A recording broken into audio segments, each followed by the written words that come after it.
Types of soils in India.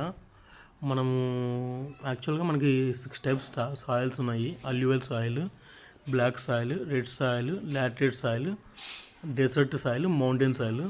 So ఈ 6 types మనం divide చేస్తే ఉత్తర భారతదేశం మొత్తం ఉండేది అల్యూవల్ సాయిల్. ఉత్తర భారతదేశంలో అల్యూవల్ సాయిల్ అంటే ఇది బాగా ఫర్టైల్ సాయిల్ అన్నమాట. అల్యూవల్ సాయిల్ బాగా పండుతుంది. దీనిలో చాలా రకాల పంటలు పండే అవకాశం చాలా ఎక్కువ ఉంది. సో బెస్ట్ సాయిల్ అంటే అల్యూవల్ సాయిల్ ఉత్తరప్రదేశ్, బీహార్, అస్సాంలో ఉంటుంది. అదే మధ్యప్రదేశ్లో అయితే బ్లాక్ సాయిల్, గుజరాత్, మహారాష్ట్ర అక్కడ పత్తి బాగా పండుతుంది. తర్వాత నల్లరేగడి నేల, దీంట్లో పత్తి బాగా పండుతుంది. యాక్చువల్గా మనకి రెవల్యూషన్ బాంబేలో జరిగింది, కాటన్ రెవల్యూషన్. కాబట్టి మనం అలా గుర్తుపెట్టుకోవచ్చు అక్కడ నల్లరేగడి బాగా పండడం వల్ల.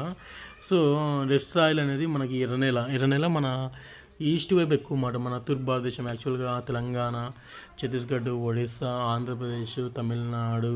సో ఇక్కడ మనకి వేరుశనగ గింజలు కానీ తర్వాత బుడ్డలు తర్వాత అలా పండుతాయి. ఇంకోటి ఏంటంటే వెస్టర్న్ ఘాట్స్లో మెయిన్గా laterite soil. So laterite soil అంటే యాక్చువల్గా నీరు ఎక్కువగా ఉండే సాయిల్ అన్నమాట. అది ఇక్కడ కాఫీ, తర్వాత తేయాకు, రబ్బరు బాగా పండుతుంది. సో లాటరైట్ అంటే వెరీ ఇంపార్టెంట్, వాటర్ ఎక్కువ ఉండే సాయిల్. అంటే జమ్మూ కాశ్మీర్లో మనకి యాపిల్స్ బాగా దొరుకుతాయి. సో జమ్మూ కాశ్మీర్ అనేది మౌంటైన్ సాయిల్. సో మౌంటైన్ సాయిల్స్లో యాపిల్ బాగా పండుతాయి.